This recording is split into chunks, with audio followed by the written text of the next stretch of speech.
This is the World Satsanga held on the 29th of April 2017 in conjunction.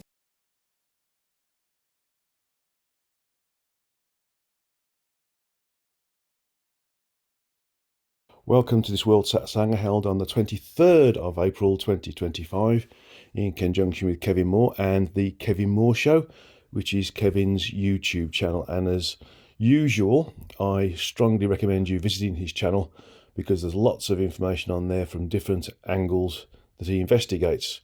His docu-series, they call this channel, as being a particularly interesting one.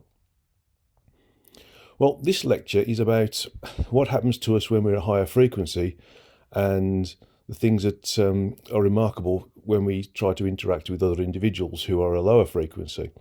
And I've used this example before, but it seems to be really quite a prominent effect right now in terms of those individuals who are working on themselves quite hard to maintain their frequencies and to continue to evolve whilst here, with all of the low frequency interactions that we're having, not only across the world, but with individuals who we normally interact with, as they succumb to the easy way of existing, which results in us dropping down the frequencies.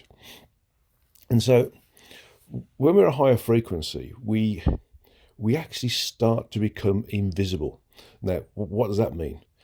It doesn't mean they become physically invisible, although when we do go to a distinctly higher level, such as going from the collective three frequencies that create the gross physical to the fourth frequency, which is the lower astral, then we become invisible to the gross physical eyes, because their visual range is very small in terms of the number of frequencies we use. I think they go from 400 to 700 nanometers on the visual spectrum, and that's nothing really.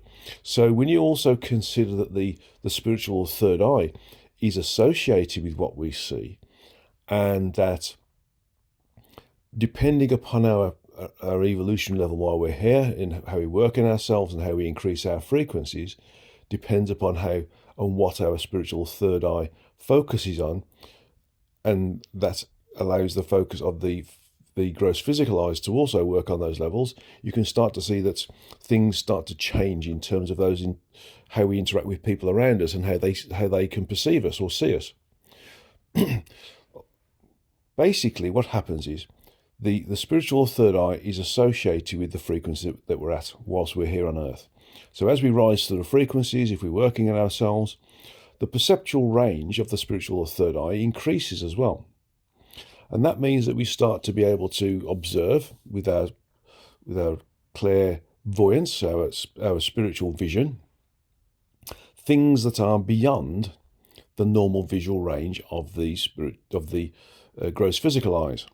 So we start to have in some instances, an overlay between the normal physical eyes and the spiritual eye, which creates like a collective or an augmented vision of what we are experiencing around us. So we observe what is normally in the gross physical, plus what content or those things that are existing on the higher frequencies associated with where we are, but that we normally can't see because we are, a lower frequency.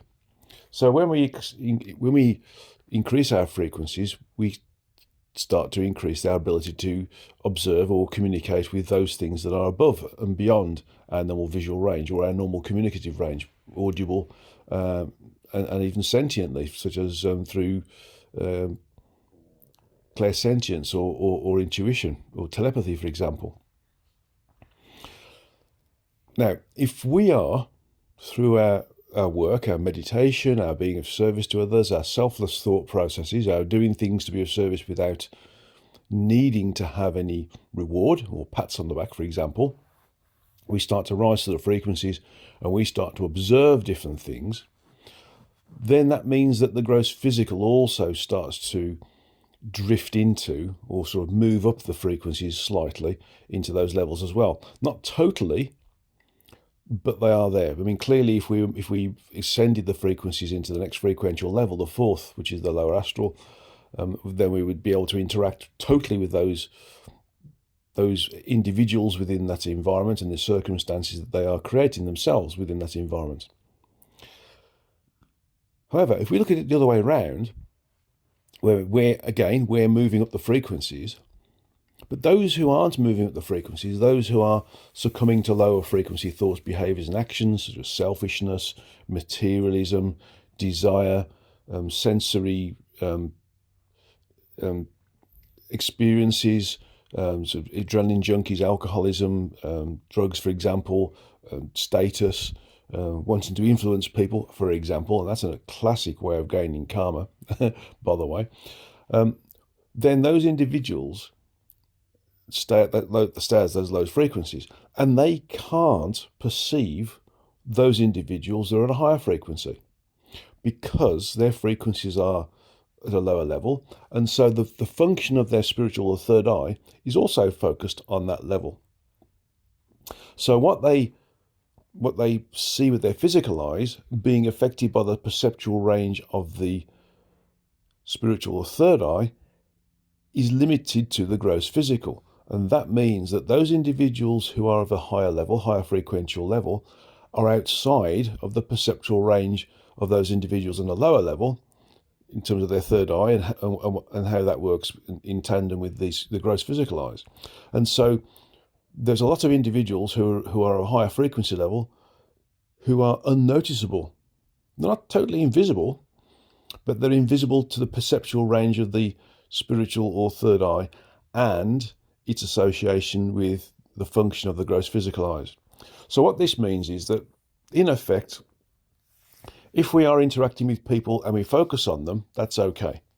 They would interact with us. But you might find they start to ignore us every now and then or drift off into some other communication with somebody else who's close to them. So you might start to feel a little bit like ignored or think that they're being ignorant, for example. But you have to think in terms of they're struggling to keep up with you, and you are struggling to step down the frequencies. So if you put it in a different context, if you're not actually interacting with somebody in a conversation, for example, you move into a shop, for example, and you want to buy something, and it's something where you have to interact with an individual to get served, to pay for the products or the item or the grocery that you're buying, and there's not a real sort of line-up. People aren't in a queue, and it depends upon who attracts the attention of the salesperson as to whether you get served or not.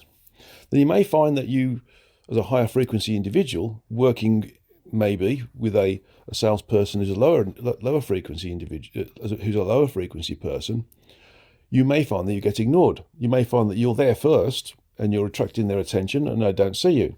But somebody else who's behind you or to the side of you, that is again of a lower frequency, but within the perceptual range of their third eye, and therefore what they see with their gross physical eyes is dealt with, is served, and is communicated with. And you start to think, well, why are they being served first and not me? Okay, you put up with it. You think, okay, that's fine. Maybe there's something in the background where they need to be served first, and so they can move on to do their daily work. And then maybe it happens again, where somebody else is served. And then you start to get a bit annoyed and angry that these people are being served before you, and and actually you were there first. It's only when you start to get annoyed that you start to drop down the frequencies. Then the person who's supposedly ignoring you actually sees you, because you drop down temporarily into the perceptual range of the spiritual or third eye, and they therefore can see you because the focus on the work of the gross physical eyes starts to adopt that level, and you've then come into the visual range of them, and they say, "Oh, sorry, I didn't see you there." And that's a classic response. Sorry, I didn't see you there. Now, this also works when you're in a car as well. So if you're driving your car and you're a higher frequency individual, your frequency affects the vehicle that you're in. And so if you're on a motorway or a freeway or an autobahn or another fast-moving road, you might find that you get cut up, or even on a suburban road, you might find you get cut up because people don't see you. You're a higher frequency. The radius of influence of your higher frequency engulfs your vehicle, and therefore you're not on the road to them. You're above their visual range because their perceptual range is a lower frequency. You're on a higher frequency range. Their spiritual or third eye is not picking you up, and therefore what the physical eyes see, the gross physical eyes see, is not including you. And so you might find sometimes they might crash into you. Sometimes you might avoid them. Sometimes you might avoid them, bip your horn, and they still don't notice you. They may even look at you sometimes and look straight through you. And again, that's because you are outside of their perceptual range. Now, a recent a recent experience of this was when I was getting my car washed. Now, where I live, and I've no doubt where you live as well, there's lots of different individuals doing hand car washes. They tend to come from the Eastern European locations in the UK. And we go into the lineup, and they do a hand wash, which is pretty good. But about a week and a half ago, I was coming back from doing some shopping, and I noticed there was only 2 cars in the queue. And I thought, well, I can get my car washed now, and I can be of service by using them to wash my car, and therefore they get paid for it. Whereas normally I wash my own car. So I went into the queue, and I was behind the second car, so I was the third car. There's usually 2 queues. There's one left and one right, but I was in the right-hand queue. There was no other cars behind me. The cars in front were nearly finished, and I was there waiting. And they weren't interacting with me at all. They were still doing things. They were having a rest. There was nothing going on. There was nothing happening. 2 other cars came in to the left-hand side. And all of a sudden, the individuals got up and started cleaning their cars. And I thought, okay, fair enough. They've obviously got a routine where they deal with the cars in left-hand queue first before the cars in the right-hand queue. And then the cars that I was in front of me were finished, and they moved out. And the cars in the left-hand queue were told to move in front of me so they could do the 2 cars in parallel with each other, one left and one right, so they do the final drying. And I started to get a little bit fed up by then. And I suddenly realised that they weren't seeing me. Sometimes you have to think about these things because you're caught up in the moment, by the way. So then I decided to get a little bit mentally angry to drop my frequencies. And then they started to work on me, work on the car. And it was really interesting that when I started to get relaxed or rose up the frequencies again, they'd move to another car and they wouldn't do it. They wouldn't continue the work. When I got a little bit concerned or lowered my frequencies by becoming a little bit angry, again, they'd start to work on the car. And it wasn't the normal case of, you're moving through a group of people and they've got their own jobs, like a production line, for example. It was because I completely zoned out of their visual range, their perceptual range, and therefore I wasn't there. So they only concentrated on what they were perceiving, and therefore what their physical eyes were seeing as a function of what the spiritual or third eyes were seeing. So we have to be aware that there's a so-called price to pay by raising our frequencies and starting to move into the next frequential level.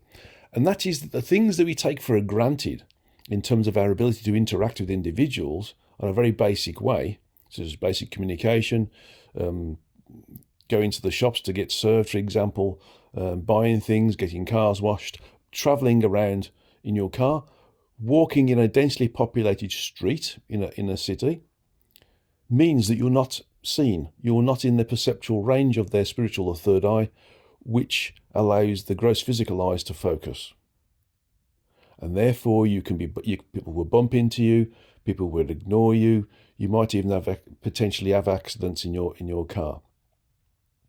So be aware of your need to use your ability to move up and down the frequencies by thinking nice thoughts, service-based thoughts, love for people around you, love for the environment, love for animals, versus sometimes getting a little bit controlled in your anger so that you can drop down. I'm not saying you use anger to drop down the frequencies, but you can elect, if you want to create a scale, a mental scale in your mind where you can start to think, okay, I'm going to drop down to the gross physical now, and then you'll feel a little bit you'll feel a little bit stiff in the body, you'll feel heavy in the body, and you'll feel uncomfortable for a moment, but it'll allow you to become part of the lower frequency environment, and therefore you'll be able to interact with those individuals who are stuck in that environment. So, an old story, but I think it's more relevant now, and people need to understand this happens more now than in the past, when maybe 15 years ago we were rising up the frequencies and people were coming with us. Now people are not staying with us, they're dropping down the frequencies. And that can be family members, it can be long life friends, it can be work colleagues, it can be authority figures, it could be people in things like medical surgeries, for example, or dentists. Again, I had a similar thing. I had to get a dentist, and I was sitting down for half an hour, and there's people walking past me, and nobody paid me a blind bit of notice. So again, just realise that being a higher frequency means that you have to understand what's happening around you when you feel you're being ignored, or things are happening that shouldn't be happening, like people trying to cut you up in the car, and that you have to create this mental dial that allows you to move down the frequencies to be able to interact with the environment at the gross physical levels. Okay, let's move on to the questions and answers.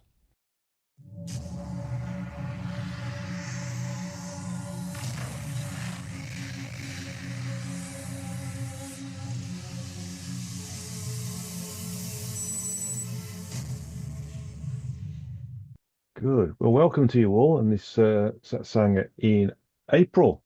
And actually, 23rd of April is my wedding anniversary with my late wife Anne. So it's quite an interesting um, level of synergy here. And this would have been the 37th year we've been together. Interesting. Okay. And it's 10 years since I've been with Celia. So it's another interesting level of synchronicity there. Let's have a quick look at others' questions though. And there's a couple of questions here I want to look at very quickly. The first one is Kevin Ryerson channels a spirit called Athlan Ray to propose famous cases of reincarnation. He said that Greta Thunberg is the reincarnation of Rachel Carson, Silent Spring, who taught the world about environmental toxins, e.g., DDT. Are they from the same true energetic self, or is Rachel's soul the walk-in that came into Greta's body to become an eco-warrior once more? My understanding is, I just did a meditation on it, and the answer is sort of.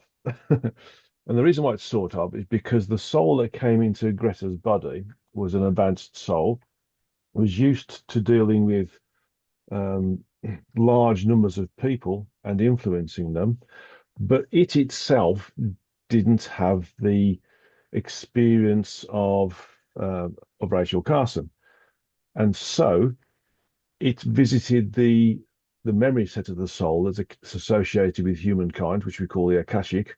There's a different memory set associated with different civilizations within the physical universe. Each one's got a different name. Ours is called the Akashic, and it downloaded basically all the information. So that would make it very confusing to somebody who's just tapping into a soul at a certain level, because the signature would be similar.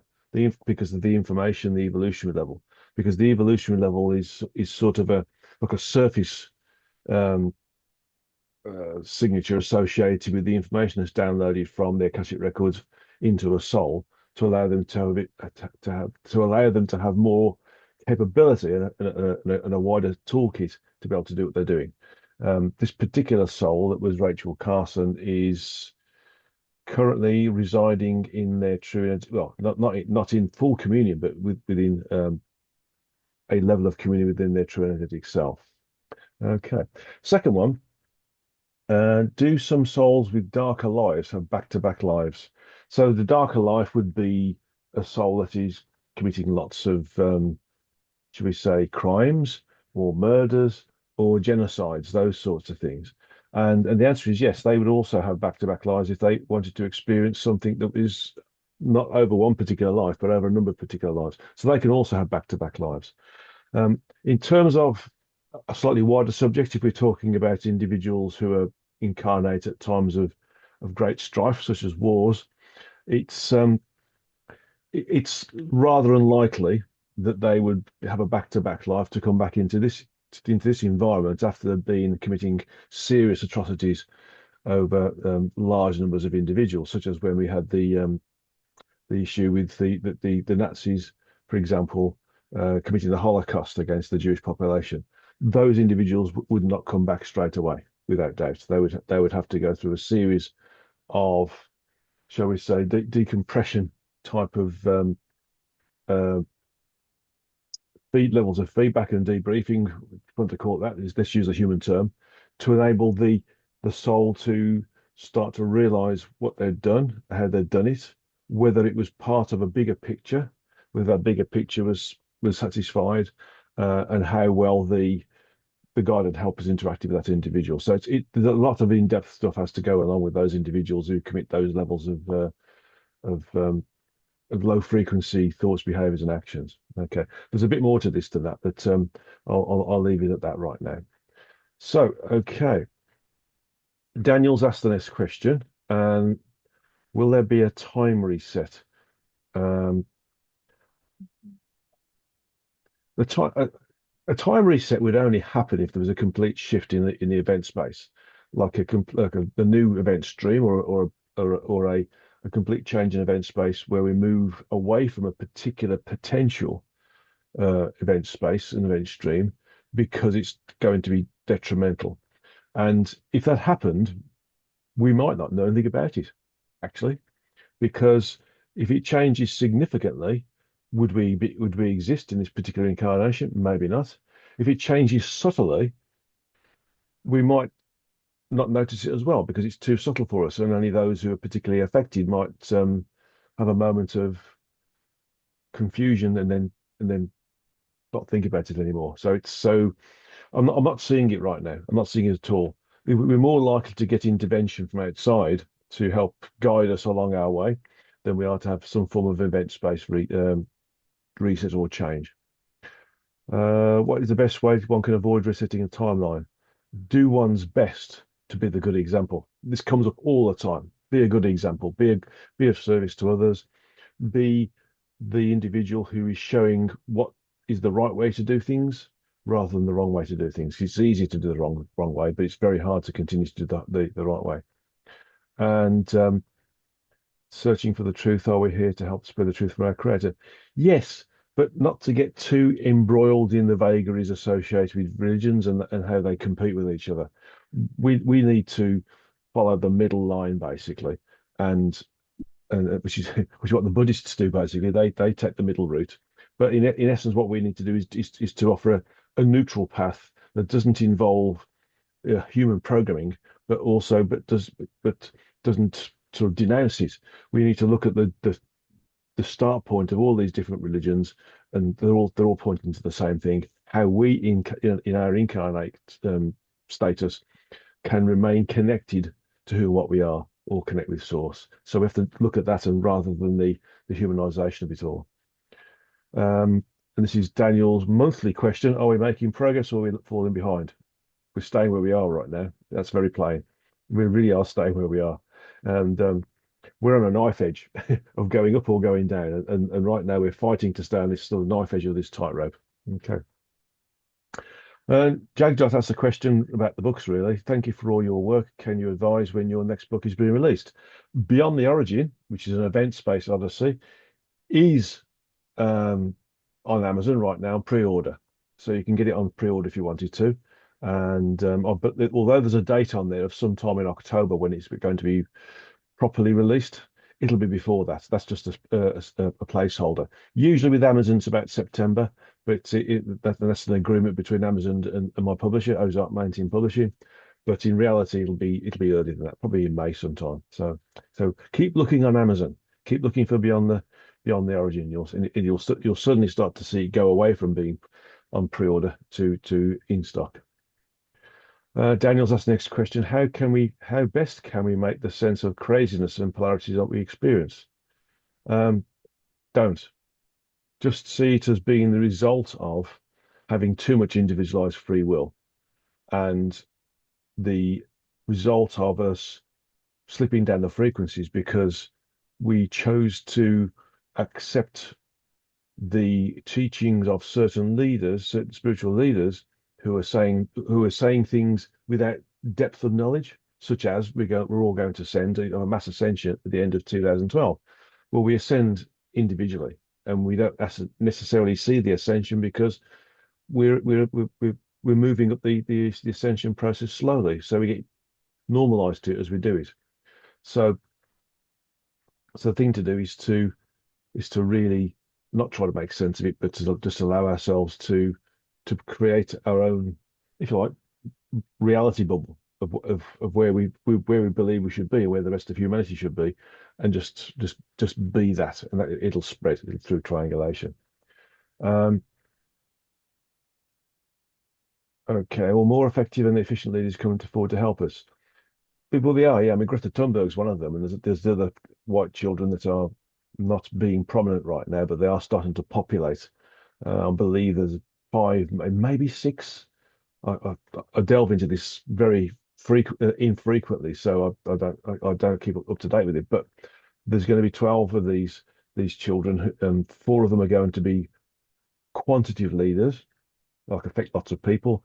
Four are going to be qualitative leaders that affect um, the influencers, the proper influencers, and four of them are going to work behind the scenes, a bit like Babaji, where they create the potential for things to happen. Will there be more Om energies to come and help us on the planet following your work? I don't know, to be honest. Um, those individuals who are incarnates that are hybrid Oms are are no different, basically, other than there's a different signature in their energies and their frequencies than than a soul that is 100% individualized from source. So the issue there is really, don't worry about the potential for this and for that. Just be the best you can be, and use that as a good example for others. Next question. What was the most significant discovery in your recent book? And the next book is what's the next book after that? Oh, right. It's about antichrists and their roles and responsibilities and what they've done, and how I can try and get some levels of communication from them. So that's what the next book is after the Beyond the Origin. But the most significant discovery about this current book is that structured space, how infinitesimally massive it is not even a pinprick in the totality of non-structured space. And in fact, structured space was created as a function of aberration. And that aberration was the potential, or the potential for the possibility for the potential possibility, etc., etc., etc., for sentience to manifest. And that's why structured space became into effect. And that's in the book The Origin Speaks. Thank you for those questions. Next one's Eliza. Did you ever feel discouraged as you were writing your books or giving lectures because the audiences were so small? I know quality over quantity matters, but sometimes I get discouraged in my work and would love to know how to think about it differently. Um, the ego makes us discouraged or disappointed, without doubt. But at the end of the day, we have to think of it in this way. If there are one or two people in an audience, and it's an audience of one or two people, then they're the right people at the right time to listen to what you're talking about, and they will create more people to understand, because they'll be spreading it out, and it'll spread out in a fractionalized way. So the information goes out there anyway. It's just not in the ego's desire of having hundreds in an audience. I'm not particularly bothered about that, to be honest. I mean, we've had 35 in the Satsanga in the early days, and now we have about 6 and 7 if you include me. And then, well, to 16 if you include me. I'm not really concerned about that. As long as there's somebody there, it can be one person. As long as one person is there, that's all that matters, because it's that person that needs to have the information, or has the capability of spreading the information onto others. It really doesn't matter. It's nice to have lots of people, but it doesn't matter. At the end of the day, keep doing the work. It's the energy that counts, and the broadcasting the energy that counts, and there's the associated frequential state of that energy as well. And Daniel says again, are we learning and growing? Um, Basically, we are learning and growing. We're always learning and growing, even if we're going down what we classify as is going down the frequencies. We always learn and grow, and we always have the potential to, um, how can I say, evolve from it. Everything we do creates a level of evolution, irrespective of whether we're a criminal or we're a saint. We always evolve in some way, shape, or form. Okay, next one. If people are trying hard, oops, people are trying hard to get it right, why does it appear to be so disjointed, prejudicial, and difficult? Thank you for helping your assistance. Because we are putting ourselves in a period of chaos, and chaos in its own right is what's the word for it? Is and has a level of structure. So we have to have certain levels of experience to allow ourselves to grow. So although it appears to be disjointed, that's part of it. If it was structured, it might not work either. So we have to deal with it as it is, and if it comes in a disjointed, just unstructured way, then that's the way we're supposed to deal with it. Yeah, a tennis player can hit back a ball if that ball comes straight to them perfectly every time. But in a tennis game, it doesn't happen that way. The ball comes from different angles, different heights, and different distances away from the net. So that creates the skill.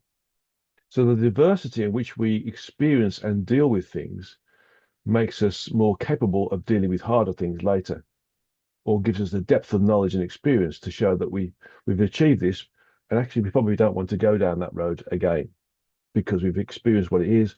We know it's difficult, and we've evolved from it, but we know we've done it. So sometimes experiencing the disjoint and the difficult and the prejudicial is actually good for us from an evolution perspective. Although it's difficult for us as human beings to understand that because we see things in a completely linear way, and then also a completely sort of dualistic way, because that's where we are in a low frequency environment where dualism is all that we can see or experience from a holistic perspective. Right, Eliza said, picking on my comment about knife's edge, you said we're on a knife's edge. Are you personally feeling it's harder to hold our high frequencies? I try to focus in on all the distressing news and create my own positive local reality. Is there anything else we can do to have more resilience and fortitude, detachment? The issue is there's a lot of people who are actually quite spiritually um, minded or attached, but sometimes we can get too attached emotionally, and it's the emotional side that can actually drag us down. So the thing is, we if we can detach from things and, as you just say, not focus on it, then that's the way forward. And as you'll find out in a satsanga or two's time, I'll talk about detachment. Detachment isn't abstention from responsibility or ignoring things that happen around us. It's choosing when to interact with it based upon what we can do positively. And being embroiled in it all doesn't help us maintain our frequencies, because it can, if we get too emotionally involved with this, actually become detrimental to us, and it can wash over us and pull us down. So we can act like an anchor, basically. So we have to be aware of what's happening, and actively choose not to be part of it. We be in the physical but not of the physical. And that works with karma. Being in the physical and not of the physical is one way of avoiding karma. It's also one way of avoiding the potential to be attracted to the low frequency thoughts, behaviors, and actions. Daniel's asking, how do I have fun? Hmm. Um, Actually, one of the grounding things that I do is the Aikido or the cycling, or seeing some friends that are completely immersed in their incarnation, and just being there and and just seeing the with some joy in my heart sometimes how blind we can be is interesting, but also seeing things and experiencing things, how we interact with people. Because Aikido is it can be quite a spiritual art in terms of how we interact with each other, how we show how we should react with each other, not just through the bodily art side of it, but all the spiritual art, also the spiritual art side of it. So I enjoy interacting with people and I enjoy communicating with people. And actually with the cycling, I've had quite a few really in-depth discussions with the people I've been cycling with, which have resulted in the potential to do lectures, for instance, with the Rotarian clubs and round tables, and other people who are also part of the cyclists. So it's good. It's enjoyable to see that other people are interested, and it's also enjoyable to see how far they've gone in terms of what they can cope with, because not everybody can cope with the in-depth detail, and that's fine because we're all on our own evolutionary path. And I've no doubt there's some level of information that I know there isn't. I know there's a lot of information that I struggle with when I'm doing the channeling work. So at some point there'll be somebody else who's a higher frequency or got more capacity than myself who'll go deeper. And I welcome that day because it'll be fantastic to be able to see that we're progressing further. Uh, Ula said, "Is this a good time to teach people about backfill people in social media platforms, or is it too much too soon to choose that to expose this information to social media?" I don't feel that people who use social media in the way we're seeing it, not in terms of putting the odd blog out on Facebook or to advertise a lecture, for instance, or a blog on our websites. I don't think that's a problem as such. But I think in the standard platforms that the average human being uses, I really don't think they can handle it. I've seen quite a few dialogues come through from the joint lecture that myself and Dolores Cannon had back in, I think it was 2015, 14, 15, about backfill and backdrop people. Some people get it, there's a lot of people who don't, and they're supposedly spiritual individuals. So they have a level that they've got to, and they're not able to go beyond that. And there can be quite some uh, derogatory comments, which clearly nobody responds to because it just you get dragged into the wrong frequency of energy associated with it. So my response is not yet, not yet.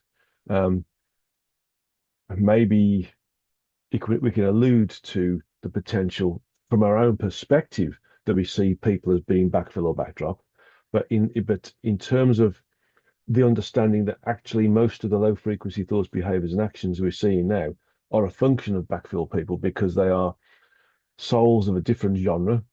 They don't have the same evolutionary level. They've never had the potential or the honor of having individualized free will, and therefore it's like being a child in a candy shop. They just take everything, and they get sucked into the karmic state of materialism really fast. And so and they're very sort of selfish as well, backfill people, because they don't see the bigger picture because they're not that evolved. Um, Even though they're protected from karma because they only tend to come here and have one life, the because that's their role is to come and backfill and then they go. They've still experienced evolution, but they don't get the karmic link that we do because we're a higher genre of soul, so we can cope with it eventually. Okay.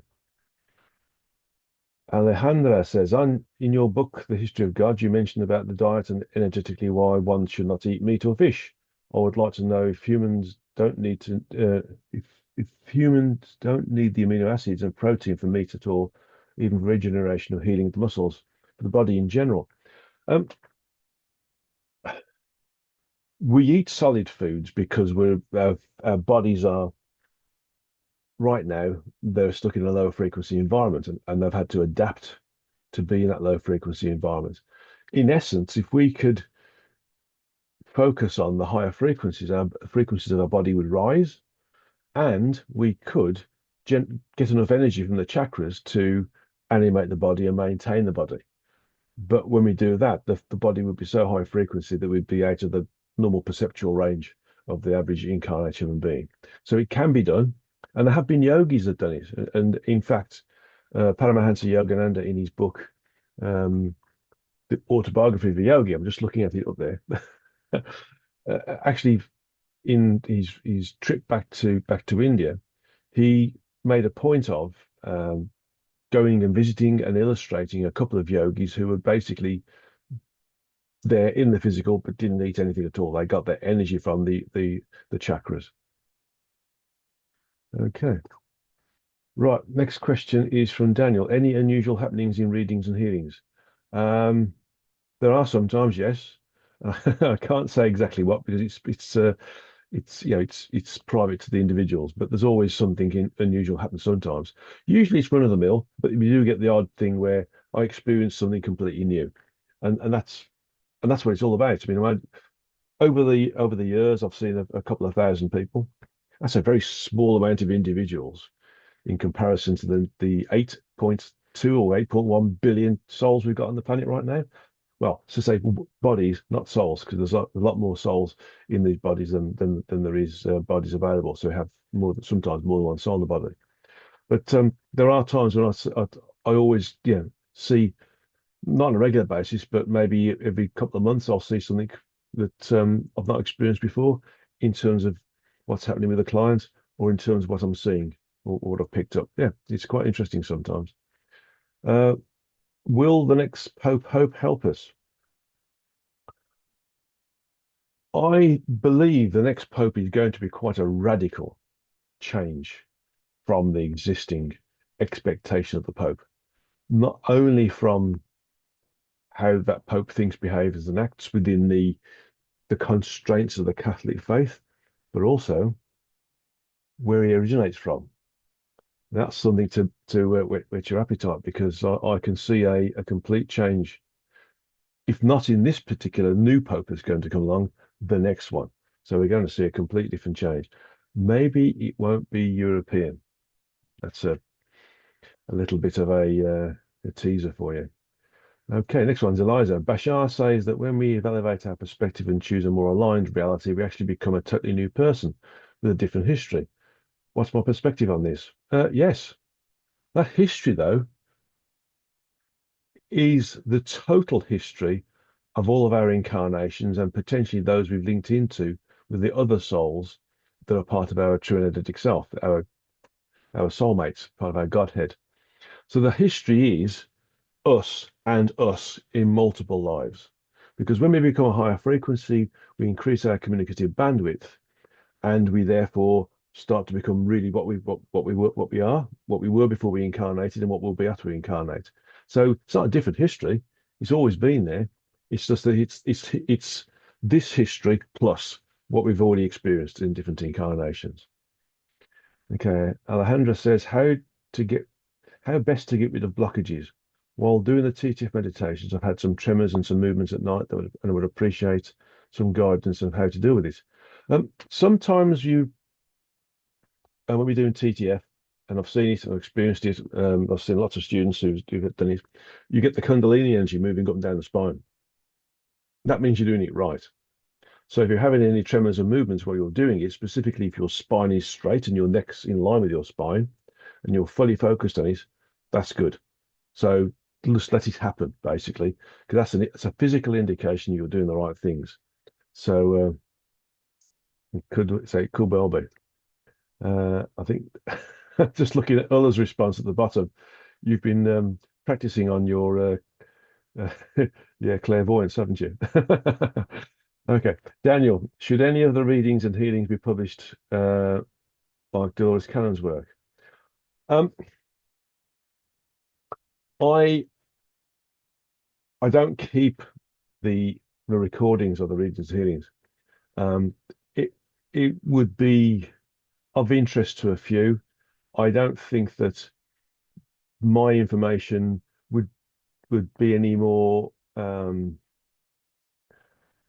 advantageous to those that are given by people like Dolores Cannon. The whole point of it is that Dolores Cannon and Phyllis Schlemmer and others uh, have gained information through hypnosis or something else. And it's enough to have them there doing it than have somebody else coming along. I've got a different angle as to how I'm doing it. I'm connecting directly with the information, whereas Dolores was doing it by connecting to the soul at the soul level by using a hypnosis technique she calls quantum healing hypnosis technique, which is part of a healing program she uses. But that was preceded by just finding out by this that she could go beyond this life by just asking the question. So I don't feel the need to. What Dolores did was good enough, and having somebody else do it would just dilute what she's done. So I think that from that perspective, uh, I'm I'm basically going to leave that alone. Others question Africa, possibly.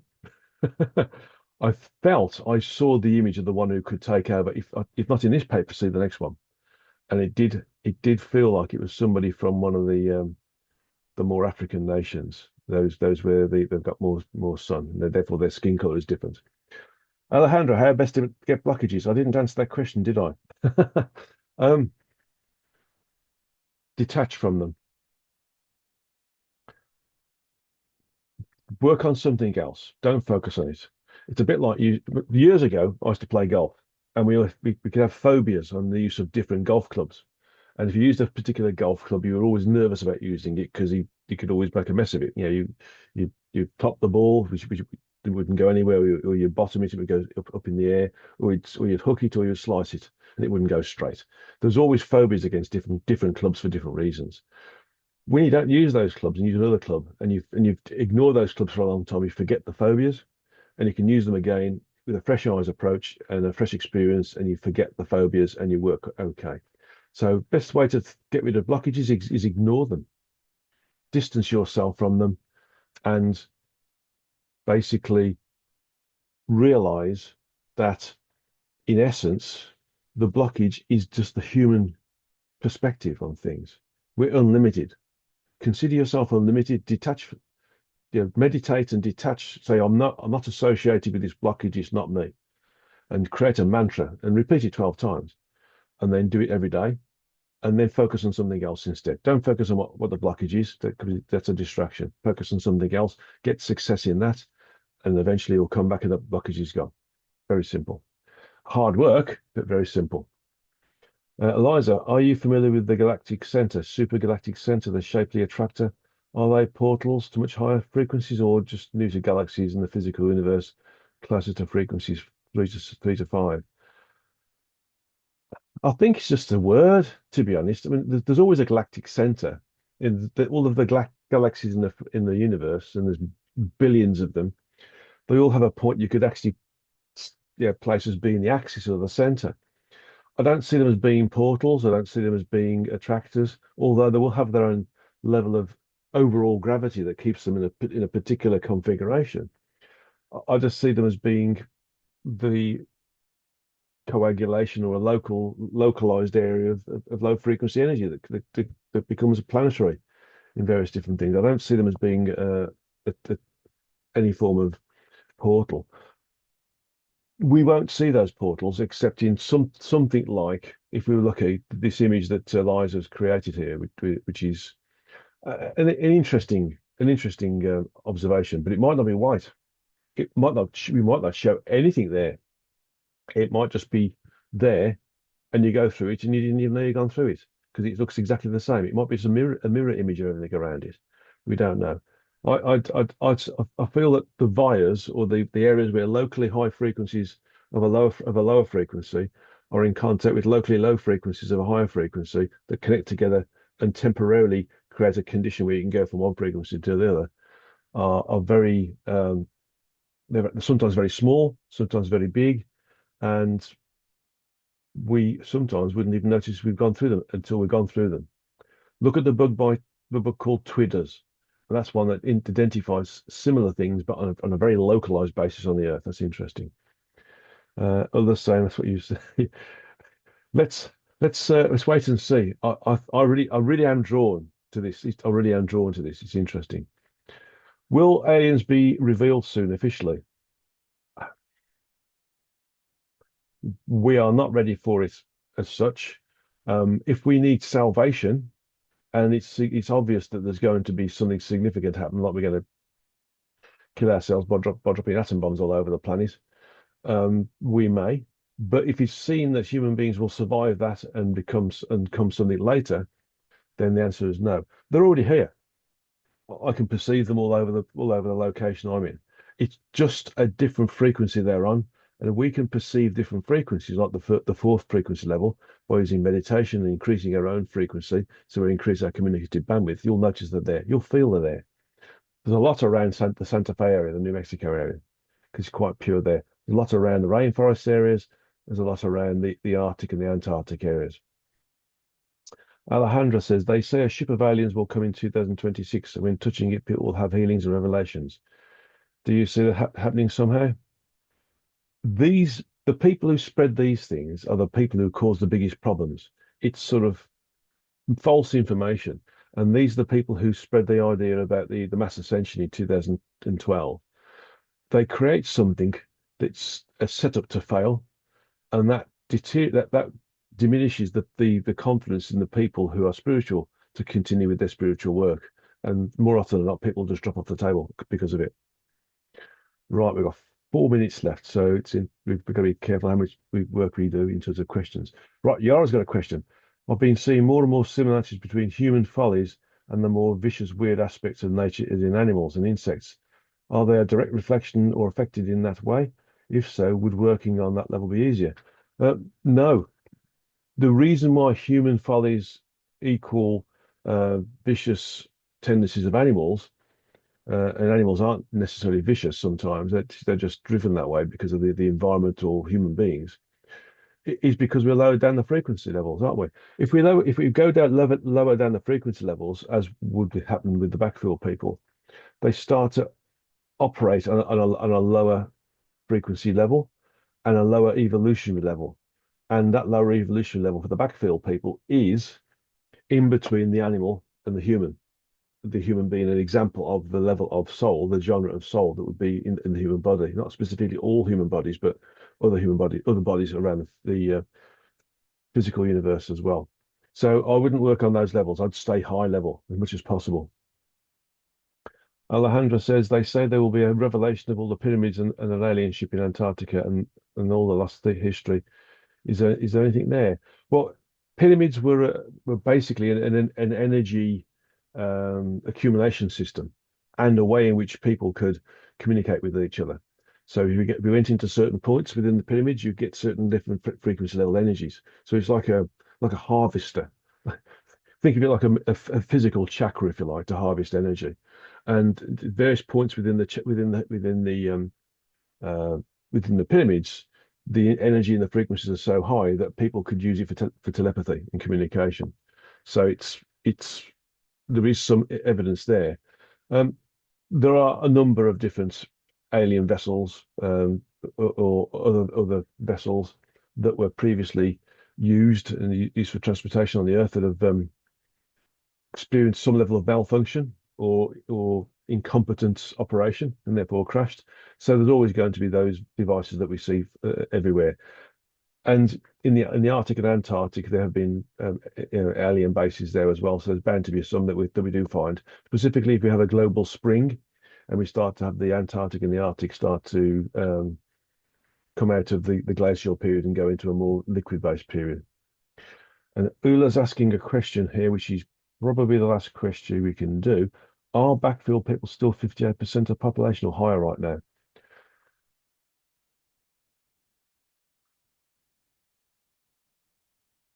Looking at this, I've been told we're just creeping into the 59th percentile period. So we are getting close to the maximum that could be here, getting close. And we don't want more than 70% because that would be very difficult for us to deal with from those individuals who are staying here and helping to keep the Earth high frequency.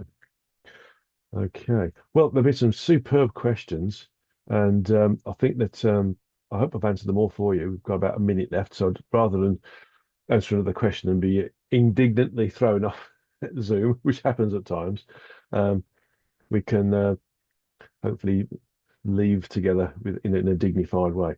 Thank you very much. Looking forward to working with you again in May. Mass day to you all, and God love to you all, and I'll send you many blessings. Thank you very much for attending. Thank you.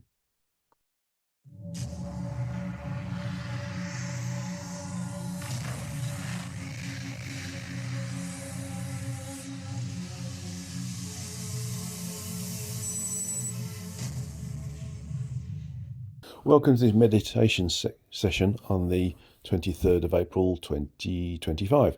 And from the lecture on basically stating that we're invisible when we're at a higher frequency to those who remain in the gross physical, I want to create a meditation where we allow ourselves to have some form of control medium to move up and down the frequencies so that we can navigate through the gross physical and interact with those in the gross physical that we need to, but they wouldn't be able to interact with us should we decide to stay on the higher frequencies. So this is a meditation to create a control medium or a dial function that allows us to increase and lower our frequencies. Okay, so just relax.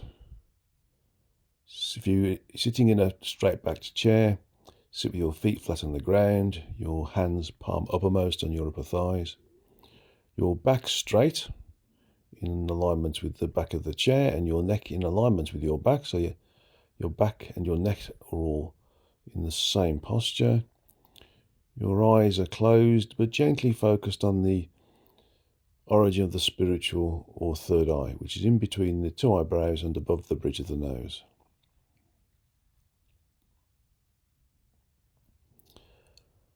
And I want you to just be for a moment, just allow yourself to be and feel the frequency that you're at.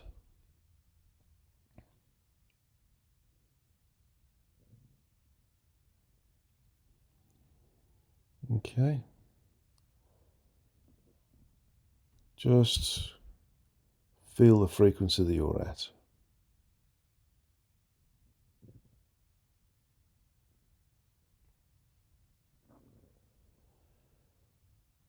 Now, while you're being, I just wanted to let you know that, of course, in the physical universe, there are 12 frequencies that create it.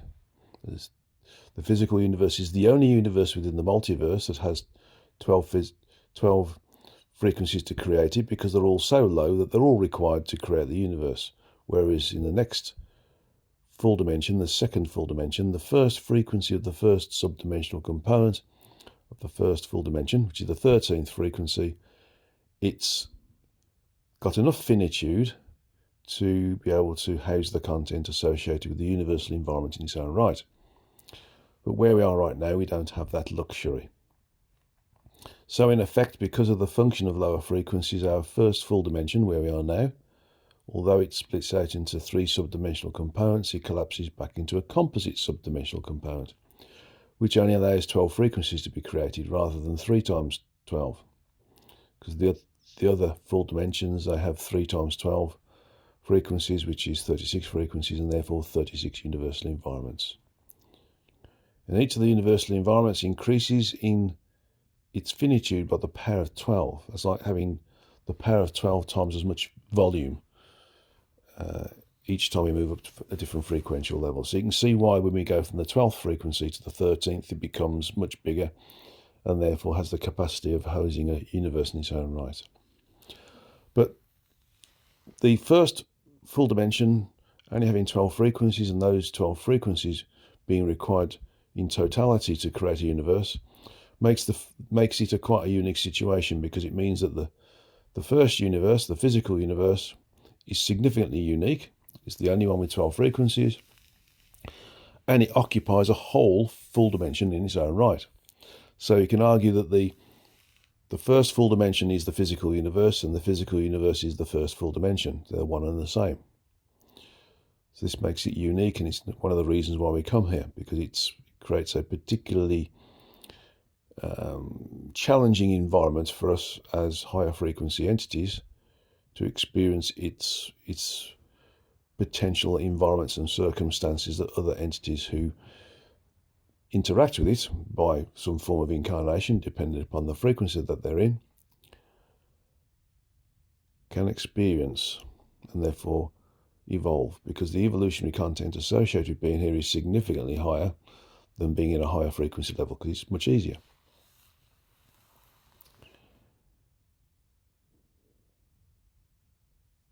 Now then, the first 3 frequencies create the gross physical.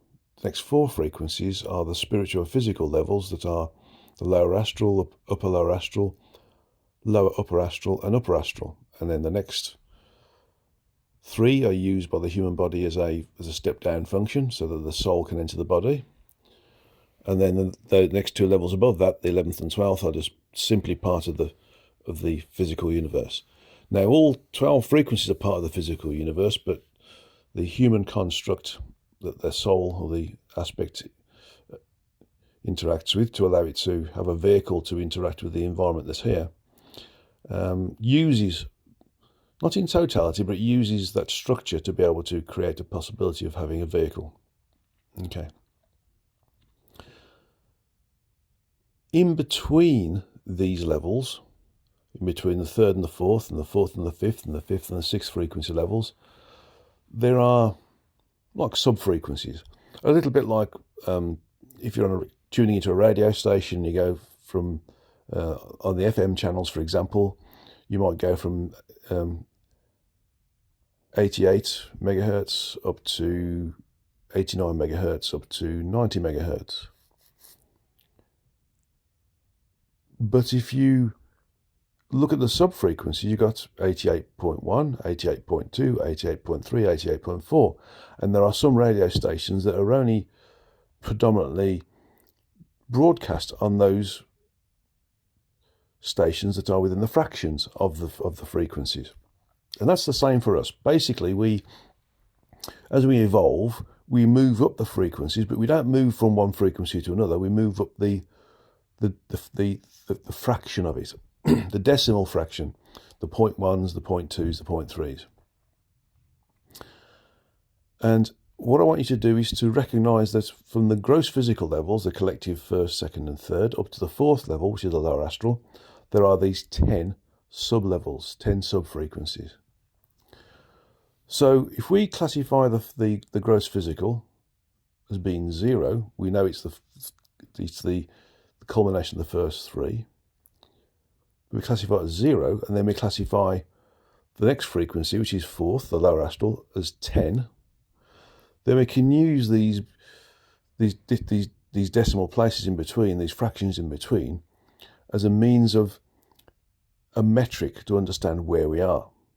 And if we associate a dial, for example, or a slider that can move up and down these decimalizations, these fractions going from 0 to 10, then we can start to see that we can raise our frequencies gradually and decrease our frequencies gradually.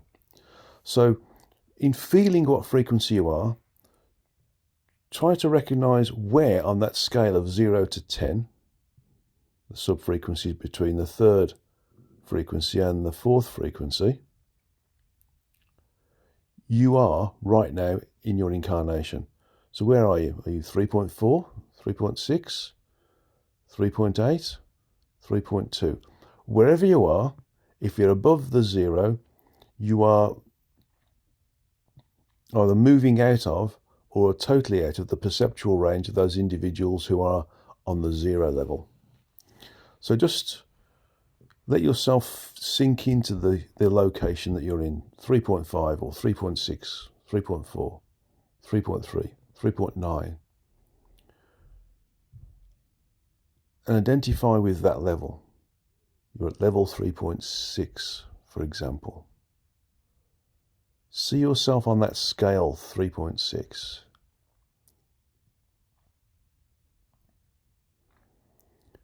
Now visualize or mentally state, if you mentally state using your mentally spoken word that I am on level 3.6 and I have a dial or an adjuster or a slider next door to that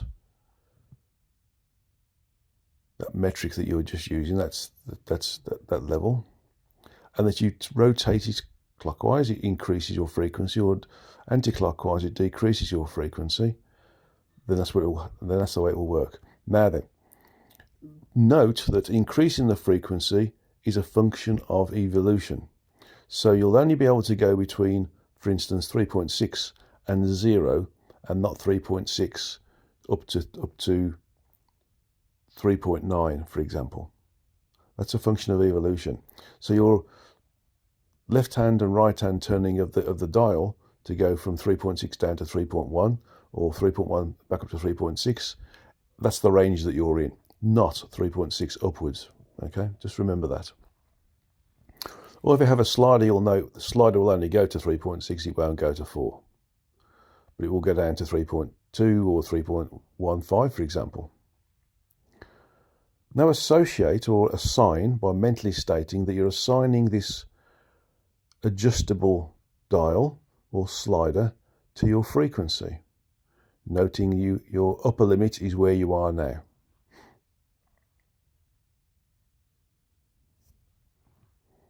Good.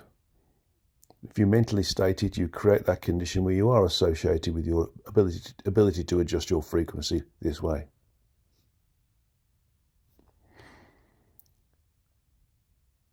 Now just visualize that you're moving down the frequencies 2 levels. Okay, just turn the frequency or slide the slider down from whichever level you're at, maybe it's 3.6, down to 3.4.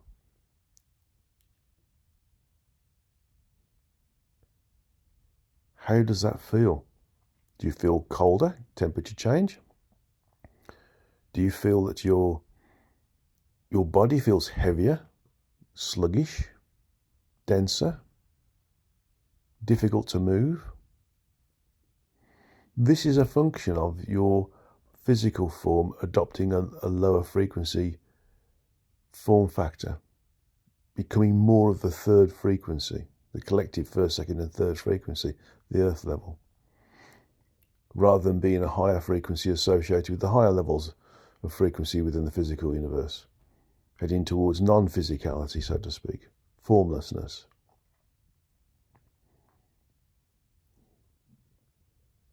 Now slide it or turn it again, anti-clockwise for down if you want to, or slide into the left for down if you want to, down to the 0 level. How do you feel there? This is the standard gross physical frequency, the collective of the first 3 frequencies that give us the gross physicality. You might find this feels a bit obnoxious, actually. It feels too dense, too sluggish, too cold. This is the sort of level where people start to get illnesses, viruses, diseases, because they are dense enough to have these different things attached to them, connect with them, start to control their human vehicle that they're in. Now turn your dial back up to the halfway point between where you are in the 0 level, the earth level, 3.0, up to the halfway point where you normally exist. So, for instance, if you normally exist on 3.6, turn the dial or the slider to you're at 3.3. You might find that you start to get tinnitus in your ears, or you might start to increase in your temperature. You might feel lighter. You might start to get feeling that you've got pressure around the spiritual or third eye area, the center of the front of the forehead. You might start to feel more intuitive, because things like intuition, clairvoyance, clairaudience, clairsentience all start to function better as our communicative bandwidth increases as a function of our increase in frequency.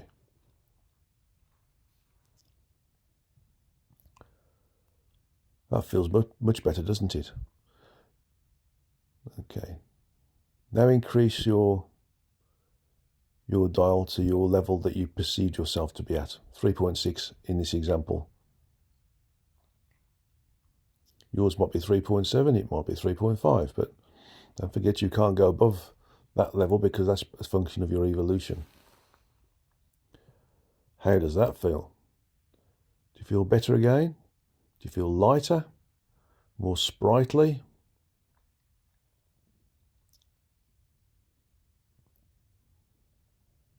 Do you feel you can think deeper? Understand concepts easier? Understand how things work? without having to read manuals?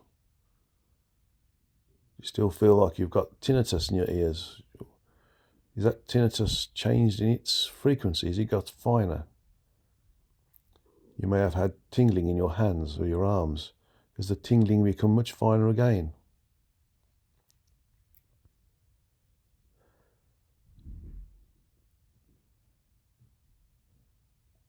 Without doubt, you'll start to feel much better being at the frequency that you're normally at. Frequency associated with your evolutionary level and how that's affecting your ability to be connected, your communicative bandwidth, whilst you're incarnate in the human physical vehicle.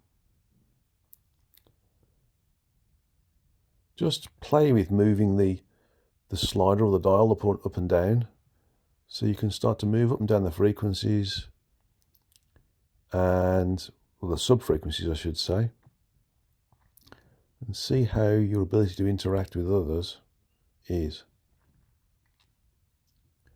Don't forget, I think it was the World Satsanga in January where I talked about how to blend in by communicating with people on their level in the way that they understand, but not adopting that way for yourself, but knowing that their way of understanding things is different to yours. So you also might want to use that in conjunction with this, so that you're lowering your frequency and you're blending in by interacting with people in the way that they can understand. Again, without adopting it. If you don't adopt it, you don't drop down the frequencies yourself. So be a little bit aware that adopting something and maintaining that adoption does affect our frequency. So you can play with this meditation, moving the slider up and down, or the dial forwards and backwards, left and right, to see how it feels, and also see how you interact with others as well. How it works in a public place when you're waiting to get served. Maybe you're at a restaurant or a bar somewhere and everybody else is being served their drinks or their food before you. Okay. Or a cafe. Just play with this dial and get used to using it, and get used to the blending in function as well. Okay, turn it back to your normal frequential level that you've perceived as yours. You can play with this in your own time. And let's just stay here for a few moments to become that level again.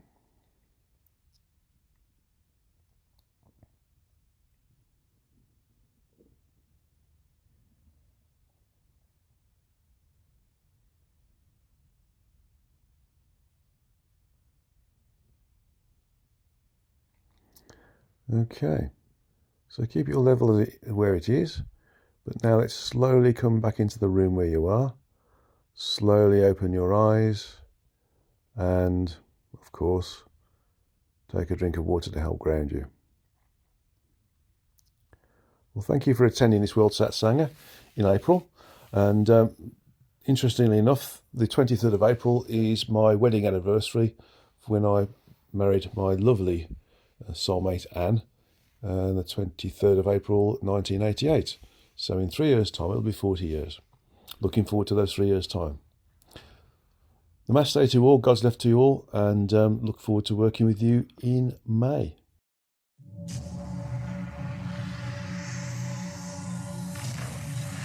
Did you see the aliens in Crete?